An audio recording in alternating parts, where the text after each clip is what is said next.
You have to become the proactive scientist of your own health, because your doctor doesn't give a rat's ass about your health. They're not going through your medical records attempting to teach you how to live a longer life, right? Like, they're just overwhelmed every single day with all the patients that they have to deal with the horrible, EMR medical insurance subrogation system that they have to deal with. And so they don't have the time.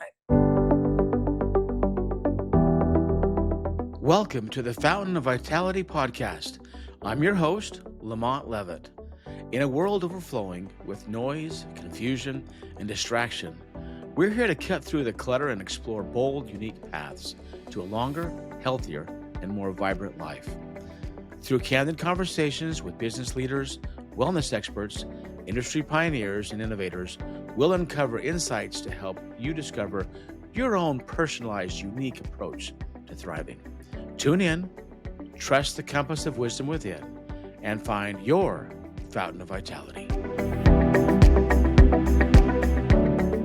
Hi, this is LaMont Leavitt. I'm the host of Fountain of Vitality, and we are thrilled today to have with us Jay Campbell. He is the co-founder of the BioLongevity Lab. We're thrilled to have you with us today. Thanks for having me, Lamont. I appreciate being here. I'm sure all of our listeners would love to live longer, leaner, and stronger. And it doesn't come with a pill. It comes with effort. Love to learn what you've learned over your journey and how you kind of went down this path. Yeah. So thanks for having me on your show. I appreciate the opportunity to be here. It's a long story, but the 100,000-foot version is that when I'm an ex-college basketball player. And I played competitively in like men's semi-pro leagues in my late 20s. And I was playing in one of them in Southern California, and I got kicked in the testicles. I checked out of the game, obviously, keeled over. But, 6, 7, 8 weeks later, I started feeling super run down, and I didn't know what was the matter with me at the time. And at the time, I was working as a advertising representative for the Los Angeles Times. I was about a month away from turning 30. And I went to my PPO doctor. And in my life, I don't look at anything as really coincidences, only synchronicities.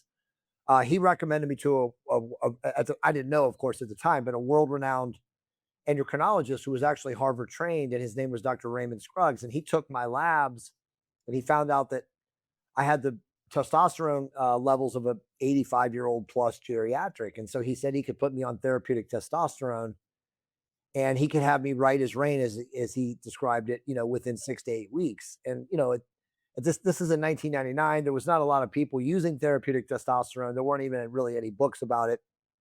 But, he was a very smart guy. He said, look, go home, check with your fiance to be, or your fiance at the time, your wife to be, make sure she was okay with it. We didn't have children. And so I did. And so I went on the course of therapeutic testosterone. And my next visit to him, which was like somewhere between 6 and 7 weeks later, he was like, okay, because I told him I was feeling great. He was like, okay, I'm going to take you off. And I was like, you're not taking me off this. This is transformative. Like, this is life changing. So at that moment, I became this voracious student of therapeutic hormones, everything that was, I would say, bleeding edge in the year 2000. This is really before the internet. The internet existed, but it was really not, there was not a lot of broadband. Right. And, as I like to say, at that time, the signal to noise ratio on the internet was almost all signal and very little noise. Whereas today it's almost zero signal and all noise.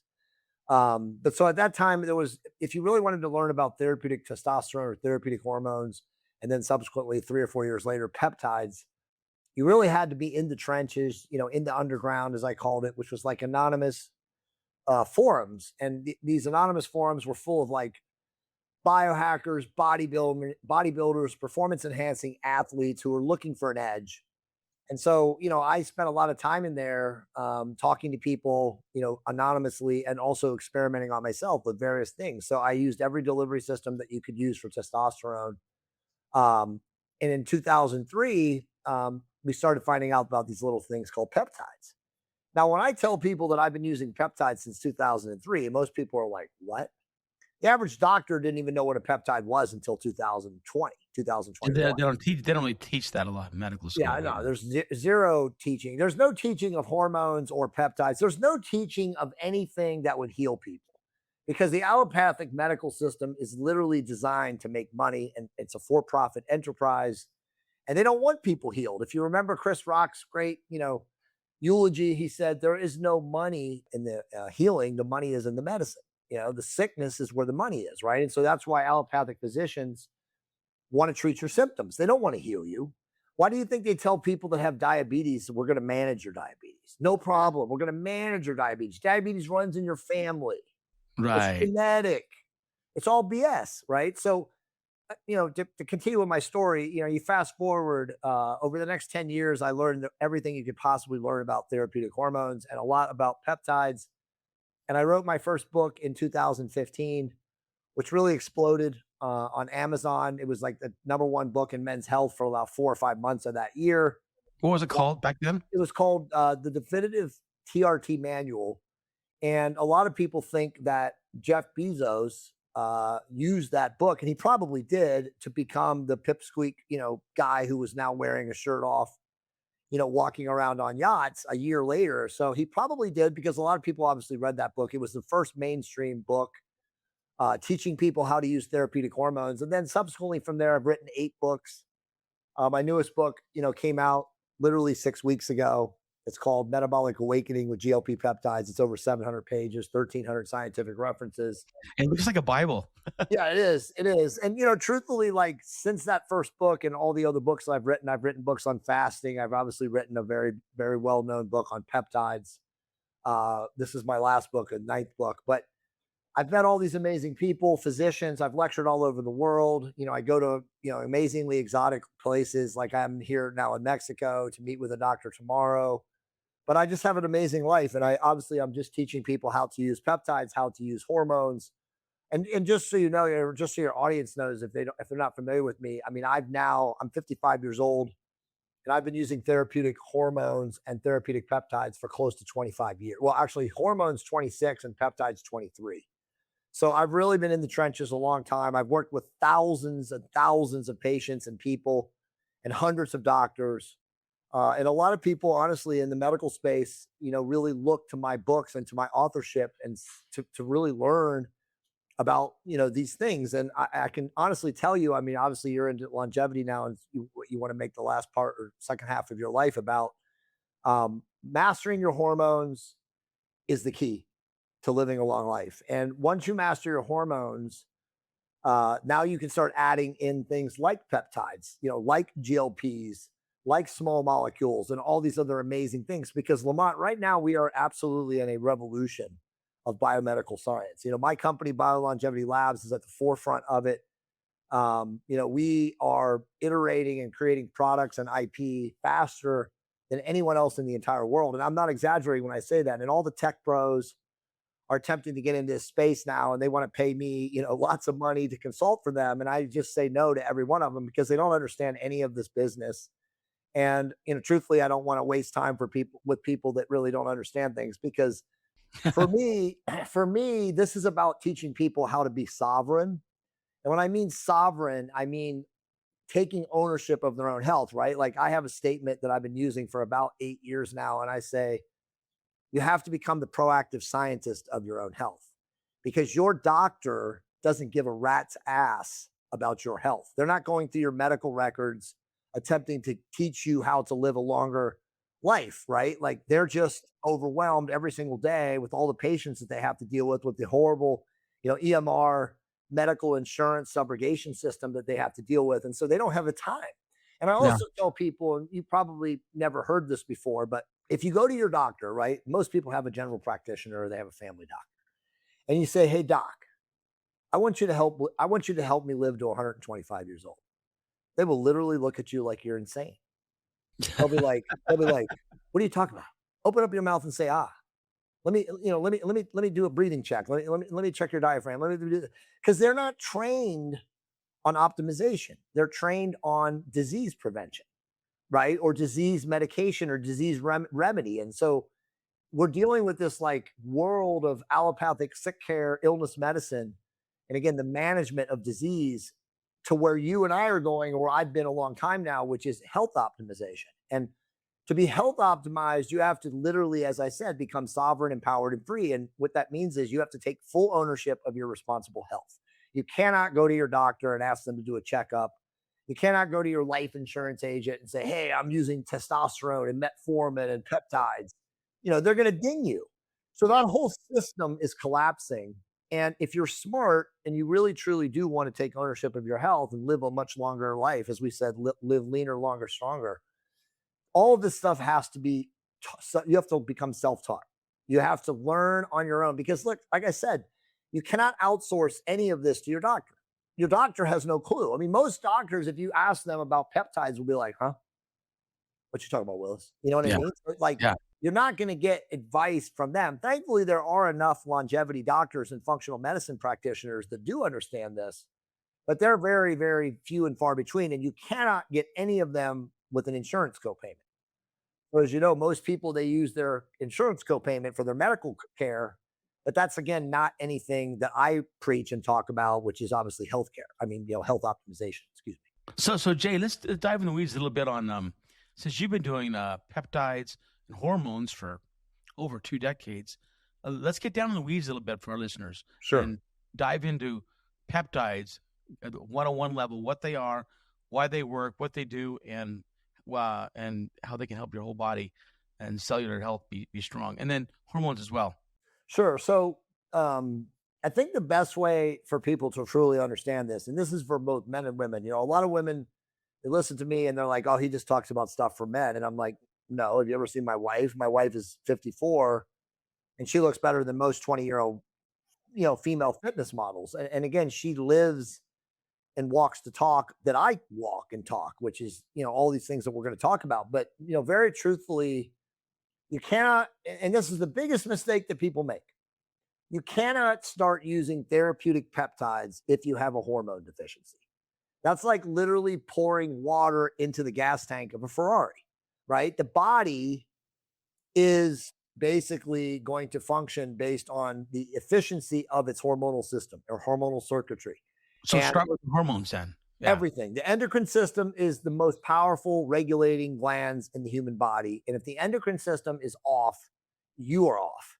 And look, man, this is the truth. Nobody in medicine will ever admit this, but 85% of people walking around right now in the United States are hormonally deficient, and that's adults. 74% of men and women over the age of 40 are classified as obese in the USA right now by the BMI.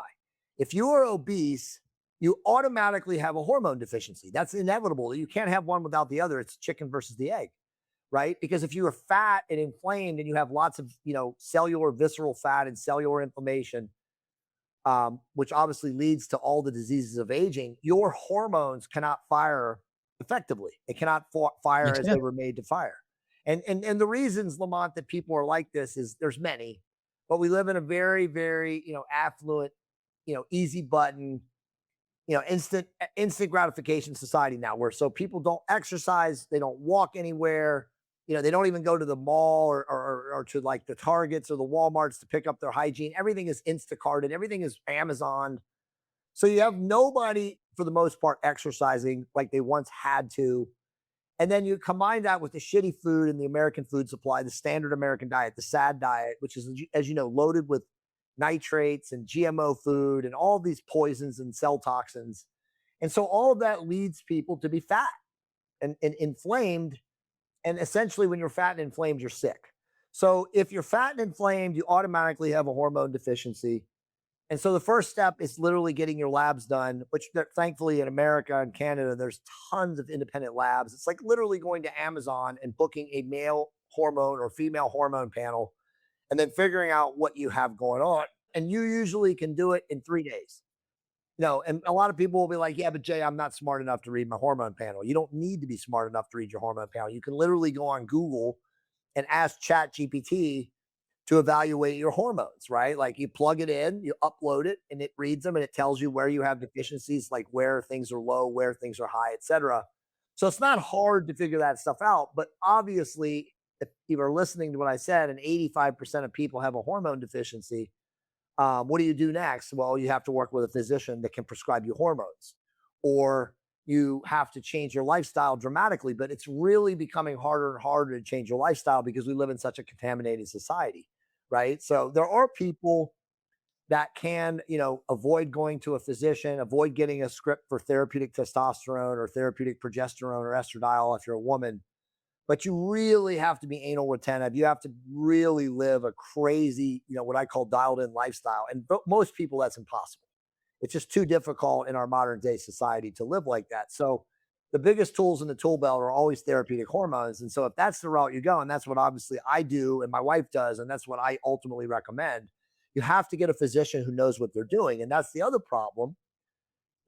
There's enough of them now, but there's not a lot of them. And you cannot go to your insurance doctor and attempt to get your hormones optimized. It's not going to work. They're not trained, as you said at the very beginning of the show, in understanding any of that. So Yeah. doctors that are trained in this have been working, in the field for a decade or longer, and so that's who you really want to work with. But once you, and this is a true statement, if and when you get your hormones optimized, and I call it dialed in, you're rarely going to get sick.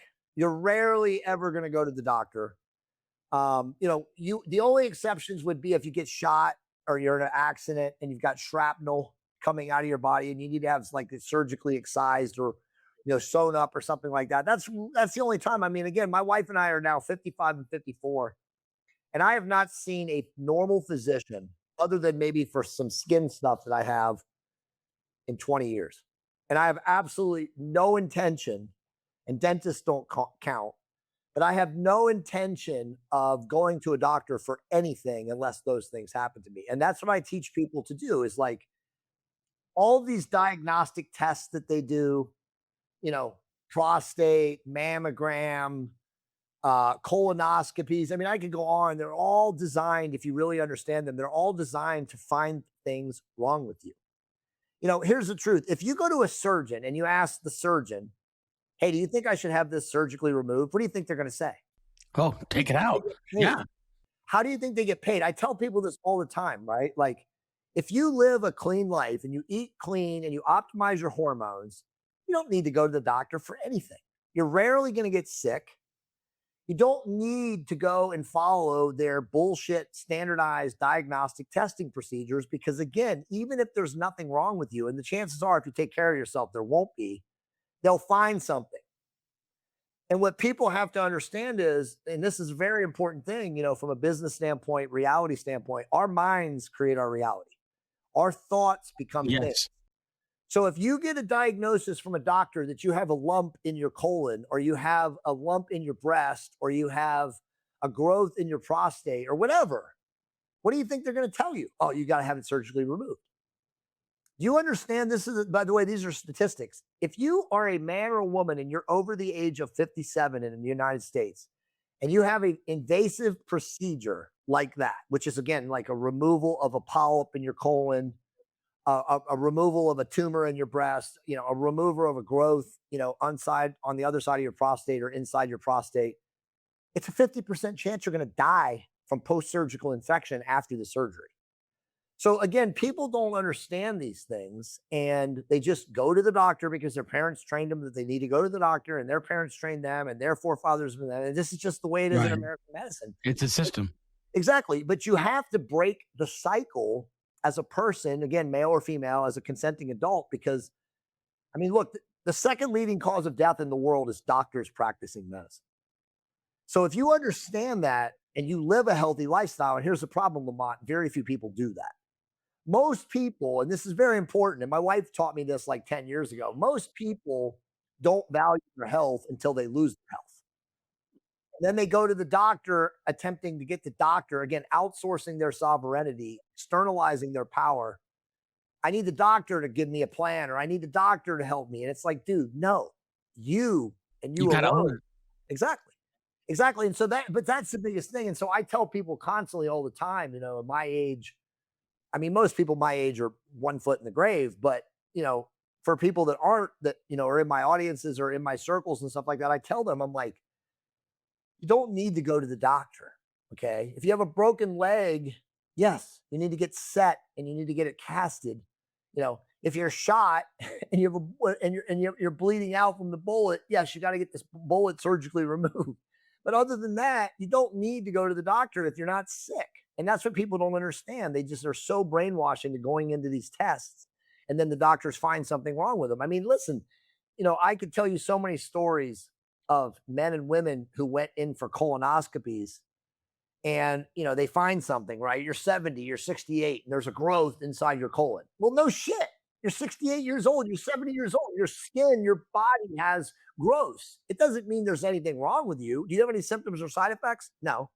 Well, then why the hell are you going to have them surgically take it out? Because it might become something. And remember, as soon as you get the diagnosis and they say, well, it's not cancerous, but it could become cancerous, what do you think most people do? They start thinking they might have cancer. I They bet I start better thinking, get rid of it. Yeah, I got to get it out. exactly, Get it exactly. out. I got to get it out. I got to get it out. I got to get it out. And when you start thinking about having the thing, the thing becomes reality. And I guess so many people don't understand this, but our thoughts literally do create our reality. If you understand vibration and frequency and energy, you create that reality for yourself. And Yeah. ultimately it's actually for soul growth, right? Because we're not these physical bodies, we're souls.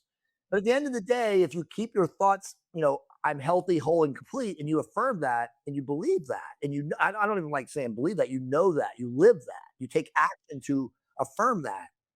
You don't Yeah. need any of this stuff other than these, freak occurrences like, a car accident or getting shot or something like that. So there's really no reason to go. And obviously, in my life every day, I teach people how to use all these exotic tools like peptides, like GLPs, like small molecules, obviously therapeutic hormones, so that they can maximize their physical vessel while they're here. So they never have to go down the healthcare path. Because again, the healthcare path, I don't want to call it healthcare, I call it sick care.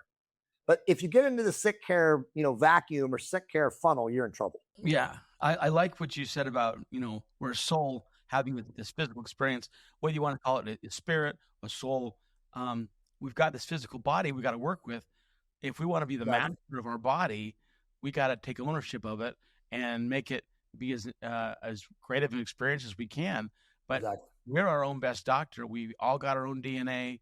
We're all Exactly. got our own inherent weaknesses, whether it comes from the environment or our genetics or our parents or just what we're wired with, and just we got to discover what that is for each of us. And if you're lazy about that, that's probably the worst thing to be lazy about to have a great life. Yeah, no, 100%, dude. You nailed it. I mean, we are again the proactive scientists of our own health. No one's coming to save us. We have to choose to live a lifestyle that is conducive to maximizing the physical vessel. But yeah, I mean, like, once you understand that and you start taking action, and look, a lot of people, especially in today's day and age, because there's so much information, they know what they're supposed to do. They just don't take action. You Yeah. know what I mean? Like they get analysis of paralysis. They listen to 10 different people, 5 different podcasts. People will say that to me all the time. They're like, I don't understand. You say one thing and so guru says the other, and I don't know what to do. And I'm like, you don't know what to do, or you just don't take action. You know what I mean? Because Yeah. even if you take action, you're probably going to get some sort of positive, effect or response, even if what you're doing is not the ultimate path. And by the way, as you know, if you take action, it will automatically lead you to finding the correct response or pattern for you. Because you're right, we're all different. We're all I say this all the time. We're all biochemically unique. What works for me from a peptide standpoint might not work for you. It might not work for my wife. It might work amazingly well for my brother.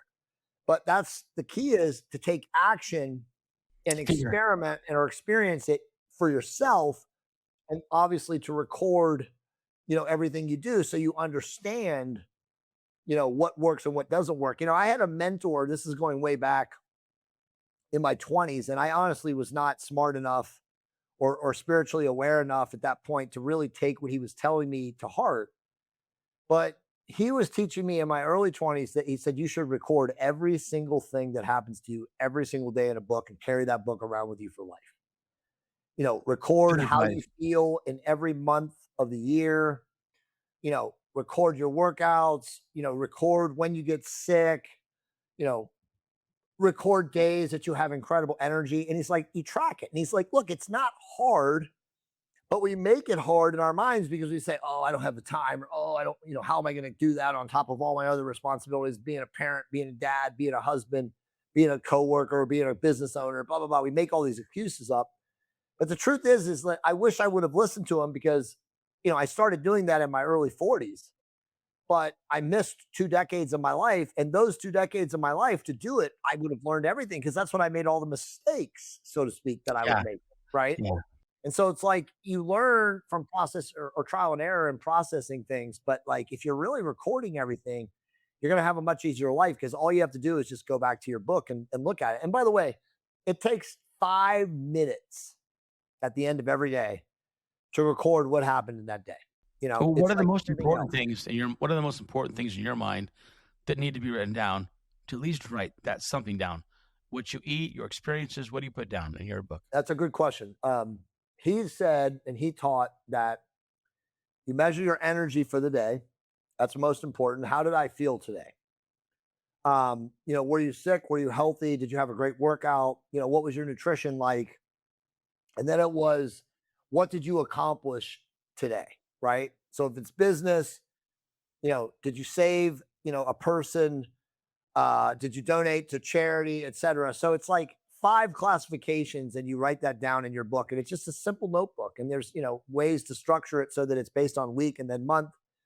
But it really isn't hard. And, this person is still around and he has like 19 notebooks, full of everything from his 13th year of his life. And he's now 78. So I read these things and I'm like, wow, that's incredible. But I mean, imagine having that data to go back to, when you're feeling like shit, when you're 62, in January on a 17th of January, right? And like, okay, I can go back to every single January from January 15th to January 20th of the last 56 years of my life to see like how I felt, what's similar, what's not, how can I correlate this, right? Because I'm telling you, and now we're getting into energy, but and it sounds like this, but we are nothing more than vibrating atoms and oscillating waves of spiritual energy. That's what we are. At base essence, we are energy. We are not these physical bodies. Yes, we have these physical bodies in third density reality to animate, but the truth is that we're energy. And so like if you measure your energy, and obviously you measure it by how you feel, what you accomplished that day, you really can track patterns of when you have low energy and you have great energy. And there's a lot of people, obviously this is astrology at a deeper level, because people that really understand astrology understand the measurement of human wave fields and human energy. And so like if you can recognize patterns, and everything, as you know, everything in business is pattern recognition, then you will know when you're most effective, based on how you felt in that month, that week, that day, that year. And so you can really take that information and you can be like, wow, man, I know that in January's from the 10th to the 20th, I have low energy. I'm going to slip. Yeah, exactly. I'm not going to ever do any superly cognitively demanding, draining things in those times because I'm not going to be at my best. Right. I'm not going to sign contracts. I'm not going to execute deals. I'm not going to do this, that, or whatever, in these periods. But again, very few people are measuring this kind of information in their life. And so they're repeating the same mistakes over and over again. And look, I've caught myself, because I do it now, but I caught myself, I remember thinking, when I was like 46 and I had been 2 years into this, or 3 years. I think I started this at 40, at the end of my 41st year, but I was like 3 years into this. And as I'm writing things down, I'm like, shit, I'm tapping into the, word, thought, feeling, emotion. I'm tapping into something that happened to me when I was 28 that was exactly like the deja vu that I'm having right now. And I'm like, damn it, if I would have been doing this back then, I would have never done that. You know what I mean? So you really do tap into those memories. And that's what's so genius and brilliant about doing this kind of stuff, because it really does allow you to live a life that is just much more focused. And I would say actually organized. And you're not going to make the same mistakes or repeat the same habits when you're aware of them. And that's the problem. We're not aware of them unless we're tracking. I bet someone who doesn't even know that they have seasonal affective disorder, Exactly. if they tracked it, they go, okay, this is January or February. I need to know that I'm going to feel this way with my energy. What am I going to do to get through that? So I'll tell you this. So March and April were my highest energy months.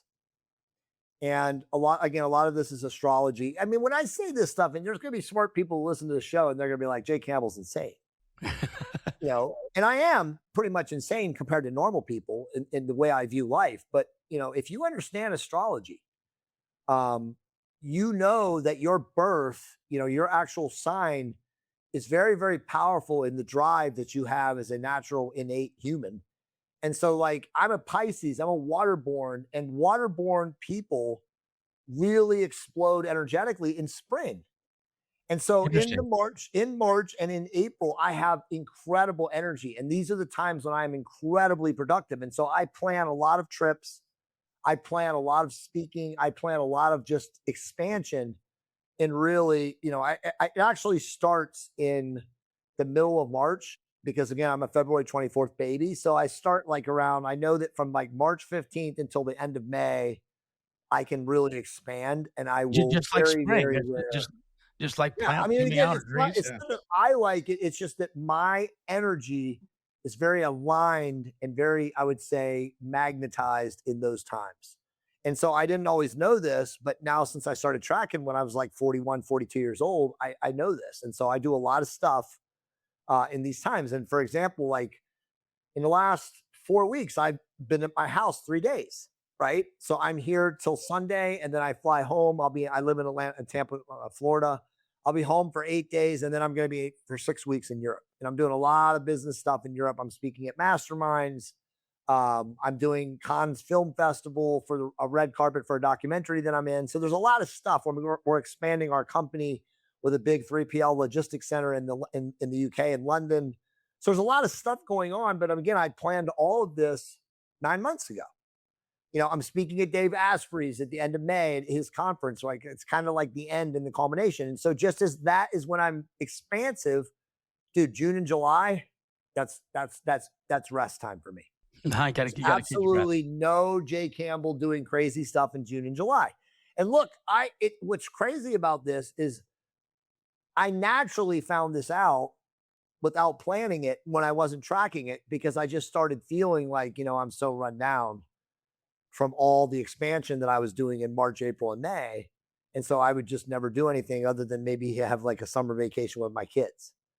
So just now, like I have nothing on my calendar for June and July. Nothing. If somebody asks me to do something, I'll be like, nope, sorry. Those are the ones that are rest for me. Spend time with kids. And it's also good, obviously, for my kids because they're still in high school. My 18-year-old is going off to college, but this will be her last summer. They work. And then my 16-year-old, but I have time to spend time with them. You know Yeah. what I mean? So I'm not traveling. So again, it's all set up, but I would never have known these things if I wasn't tracking it. Yeah. Would you agree that as you track, you'll figure out some things? Would you agree that what I hear sometimes people say, well, I just don't have time to take care of myself because I'm taking care of other people, almost a victim Victim, yeah. mentality a little bit. And I would venture to say, if you agree with this, that if you spend some time taking care of yourself, you can actually care and help more people even better because you're not weighed down with your own health and weakness challenges. That's 100% the truth. I mean, look, the truth about life is you have to learn and love. You have to learn to love and trust yourself. And most people don't love and trust themselves. And they inherit that from a young age, right? Like they come out of their mom's womb and then they inherit their mom and dad's belief patterns and the religion and the politics and everything else. And so somewhere along the line, an individual human being has the choice, through learning and awareness and mentorship, et cetera, if they're blessed, to stand up for themselves and just say, I detach from all my mom and dad's belief patterns and my parents' DNA imprinting and all these things that I inherited as a child, from what I observed. And now I'm going to work on myself. And the number one way to work on yourself is to affirm that you love and trust yourself. Like I say every single day in the mirror, and I've had different affirmations over time, but once I really started working on myself and understood self-development, I say, I love me some Jay Campbell. I love me some Jay Campbell. I love me some Jay Campbell. And I say that to the mirror, a lot of times when I'm in my shower, when I'm shaving, I have a fog-free mirror in my shower or whatever, but that's what you have to do. And so you really have to be able to look at yourself in the eyes, in a mirror or in a reflection and truly energetically, magnetically say, I love and trust Jay Campbell. I love me, Jay Campbell. I love myself. I love and trust myself. And here's what I affirm. And Great. very few people can do this. And by the way, women are the worst at this because they're so brainwashed by society. They play the comparison game. They have to look a specific way. They have to wear makeup. They have to do this. They have to show up for their man, their husband, their kids. And so they're so caught up in this living life for others that they don't love and trust themselves. And you said it earlier about caretaking.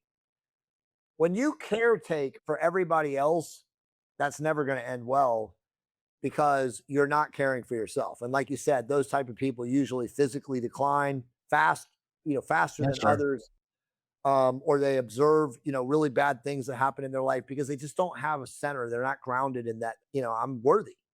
I love and trust myself and I am worthy. And so it's very, very difficult. But that right there is the number one thing from a self-help and a self-work thing for men and women is to learn to love and trust yourself. Because from that point or that center, that pull star of actually loving and trusting yourself, you can now love others. And that's a big thing is until you learn to love and trust yourself, you don't love anyone because you don't know how.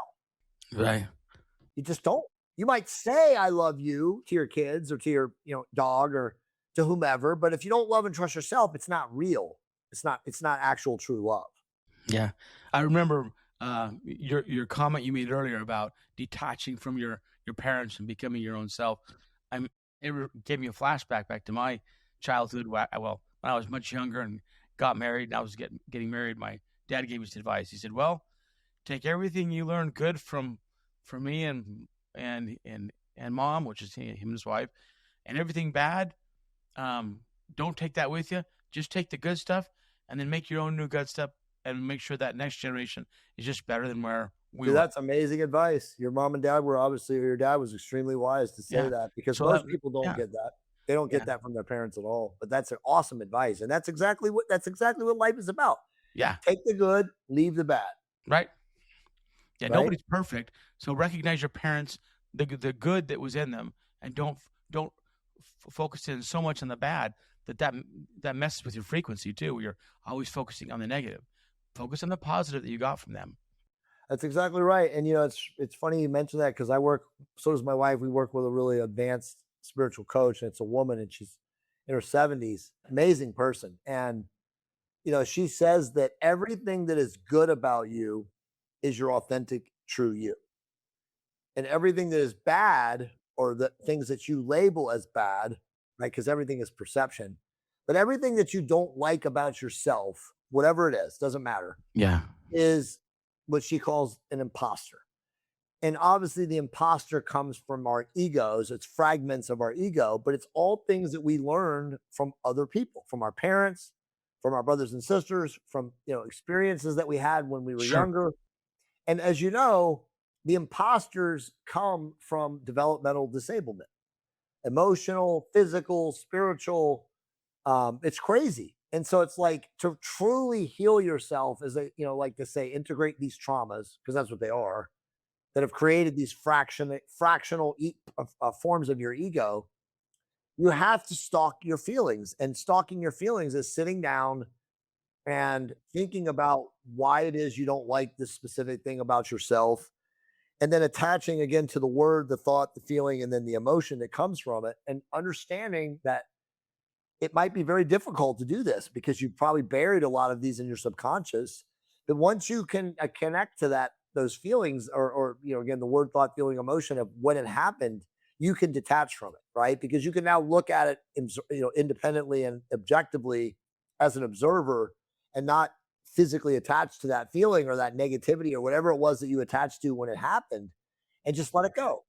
But Yeah, so few people understand how to do that kind of work. And it's so critical because we all have tons of imposters. Our ego, yeah, yeah. our ego is very important. A lot of people think that you have to kill the ego. Ryan Holiday wrote the book, Ego is the Enemy. That's completely not true. The ego keeps us alive. You're walking down a street in New York City, and if your ego was not like, watching that you don't step out in front of the car as an energetic sprite, you would just walk right out of the street and get hit by a car and be gone, right? And it Right. also keeps you alive, back in the old days from getting eaten by a saber-toothed tiger or being eaten by, wild prey in the jungle. So the ego is important, but it's about harnessing and managing your ego so that you only allow it to work when it's best used. And most people don't ever do that. In fact, by the end of their life, or like your age, my age, the ego is calling the shots for everything. Yeah, that's so true. You've seen people that don't rein it in, and then they're not even the captain of their own ship. Exactly. Yeah. And, Yeah. a lot of people, especially men that are successful, they start talking about how much money they make or how much they sold their company for, or how many, Ferraris or Lamborghinis they have, or how many houses they have, or how many jets they have, or all that bullshit. And it's like, that doesn't mean anything. Like I tell people this all the time, Lamont, like Yeah. happiness, and I don't like using the word happiness because happiness is transient, it's kind of up and down. It's really joy. Joy is a state of being, and anyone can be in joy at any moment. Like the people that live the life with the most joy are people that can find joy in anything, right? And it's like I say, when you go out in the morning, let's say you have a meditative practice or a contemplative practice or an introspective practice, and hopefully, the most people that listen to you do. Do you find joy in sitting out in nature and watching your dog breathe? Do you find joy in the bees buzzing around you, the smell of pollen whiffling through the air, the trees whistling in the air? I mean, it's the simple things that can really create Oh, yeah. joy for people. And it's like most people are so caught up in the busyness of life. And I know this because I was, this guy for 43 years of my life, 42 years of my life. But they're just so caught up in the physical material aspects of living that they miss the finer aspects of being alive. And being alive is an amazing thing. If you're grateful for being alive, then you're going to find the joy in all those little things. And that's why I try to teach people as much as I can, that it's like, hey, it doesn't matter how much money you have in your bank account. It doesn't matter how many houses you have or cars you own or jets you fly in. What matters is the little things that you can appreciate in life. And obviously, if you can appreciate life by finding joy in anything, then you're automatically going to have gratitude. Yeah. Yeah. And the Yeah. more gratitude you have for your living, for your life, for being around others, the better your life is going to be. Because again, it's all energy. And our vibration clearly does attract like, people and like energy fields into your life. So all you have to do is just be grateful and carry that energy in your face Yeah. in every person you meet. I remember one of my mentors used to say, you should smile and shake the hand of every person that you account for every single day, regardless of who they are, whether they're a janitor or whether they're a CEO. Doesn't Treat matter. everyone the same. Exactly. Treat everyone the same and smile at them and tell them that you're grateful to meet them or you're grateful to see them, or hi, my name is so and so. It's really nice to meet you. How can I help you? Or it's so good to meet you. You know what I mean? And you do that constantly and energetically, and you keep that face of gratitude and that smile and that energy of appreciation, and everything changes. And You that's never have a bad who day. you are. That becomes Yeah, who you are. And exactly. and I can't even remember where that scripture is. It says something to the effect, um, "Lay not thy treasure in those things which moth and dust doth corrupt," because Yep. that's just stuff. And whether you have 2 Ferraris or 4 or 8, it's just Yep. stuff. It all burns down. Yep. We can't take it with us. If Exactly. if that's how you measure your self-worth, you're missing out on life. I mean, real life. Exactly. And unfortunately, most people do. Yeah. They're really, really so caught up in the material aspects of living. And look, I'm not going to sit here and say it's not fun to have nice things, to be able to travel the world, to be able to stay in nice places, to have, views of the Pacific or Caribbean or whatever you're looking at. But Yeah. at the end of the day, like you said, they're just stuff. And, I think it was the Beatles. I can't remember. I'm pretty sure it was the Beatles, but they said there was only two things that we ever really have in living in a third density physical form. And that is the love we make. I'm sorry, the love we give and the love we receive. Yeah. Because at the end of your life, that's all you're going to have. As an energy, as a soul, as a spirit form, when you leave your body and wherever you go, whatever you believe, that's all you'll have. You'll have the access to, or the memories of the love that you gave and then the love that you received. And it's obviously always equal. The more you get out, the more you put out, the more you receive back. It's just the way life is. I mean, again, that's an energetic construct of the universe. They call it the law of resonance. And the more you put out, the more you get back. And Yeah. it's as simple as that. And if you put out negativity, and you're constantly complaining, and again, you have zero appreciation, like you said, you're vibrating in victimhood, then that's exactly what you're going to get back. Yeah. Yeah. And it's the opposite too. But I mean, dude, look around, man. Like, why are so many young people today so screwed up? Because they live in social media. Social media is the king of comparison. It's as you know, comparison is the thief of all joy. So if you're constantly on social media comparing yourself to other people, which all the kids are, Yeah. looking at celebrity figures, looking at athletes, looking at entertainers, look at all these people they think have the perfect life. It's a false reality. It's not Exactly. But real. exactly, but they think that that's what they want. And so they're chasing literally air. They're chasing apparitions. They're chasing nothing. Right. And it's really, really, really sickening to see how much social media has changed people's lives. And it's like, They'll it's never incredible, really. You can't you find know? joy chasing that. No. You never will. No, there's absolutely not. No. And they're so good at manipulating our reality now, because almost everyone, including myself, like, if you're not really guarding your energy, especially at night, like when you're winding down, if you don't have like really serious technological hygiene where you put your phone away at a certain time, if you start going on any of these things, they literally manipulate everything around you and start serving you things that they know you're interested in. And before you know it, your 20 minutes are gone. And you're like, Jesus. But I mean, that's me and you, right? Like, imagine the kids who don't have those filters and don't have those deciphers. So like, they're way worse. And so that's what they've done, is they've just completely manipulated the brains of the younger generation. Yeah. And they're just so caught up. They almost all live in a virtual reality. Yeah. Try asking one of your kids, let's say they're between the ages of 14 and 30, set your phone down for a week and see if they can function. How do they, They go insane, dude. Yeah. They go insane. They actually have retreats now where there are 5 to 7 to 10 days of zero tech. And even a lot of these retreats are zero communication. So you're around other people, but you're not allowed to talk, and you have no tech. So, how can you function in stillness? Yeah. Which, as you know, in stillness is the way to God. Like, that's how we connect to the divine intelligence, to creative force, energy.